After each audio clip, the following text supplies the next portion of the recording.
एक महत्त्वाची बातमी आहे। अजित पवार गटाकडून 288 मतदारसंघाचा सर्व्हे करण्यात आल्याची माहिती सूत्रांकडून कळते आहे। काल रात्री देवगिरीवर एक बैठक पार पडली आणि या बैठकीमध्ये प्रमुख नेते उपस्थित होते। 288 मतदारसंघाबाबत अजित पवारांनी नेत्यांशी चर्चा केल्याची माहिती सूत्रांनी दिली आहे। तर महायुतीमध्ये असतानाही दादांकडून सगळ्या मतदारसंघाची चाचपणी केली जाते अशी माहिती सूत्रांनी दिली आहे। या आठवड्यामध्येच निर्णय घ्या, नेत्यांनी अजितदादांकडे ही मागणी केल्याची माहिती देखील सूत्रांनी दिली आहे। तर संदीपाचे सहकारी आपल्यासोबत थेट जोडले गेले। तर राजगोळकर, संदीप आपल्याला अधिक माहिती देतील।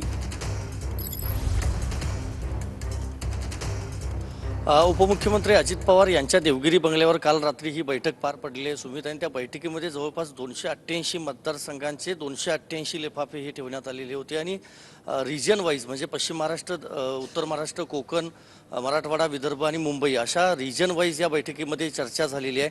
महायुतीमधून अजित पवार बाहेर पडणार नाहीत हे जरी स्पष्ट असलं तरी देखील अजित पवार यांनी 288 जागांचा सर्व्हे करून महत्त्वपूर्ण जी चर्चा आहे ती काही नेत्यांशी केली आहे। या बैठकीला काल रात्री हसन मुश्रीफ, धनंजय मुंडे यांच्यासह सुनील तटकरे प्रदेशाध्यक्ष असतील त्यांच्यासोबत इतर जे वरिष्ठ नेते होते ते देखील उपस्थित होते आणि या बैठकीमध्ये ही चाचपणी जी आहे ती चाचपणीबाबतची जी चर्चा आहे ती करण्यात आलेली आहे। महायुतीमध्ये असतानाही अजित पवारांनी ही चाचपणी केल्यामुळे अनेकांच्या भुवया उंचावलेल्या आहेत, त्यामुळे आगामी काळात नक्कीच धन्यवाद तुम्ही दिलेल्या सविस्तर माहितीसाठी संदीप।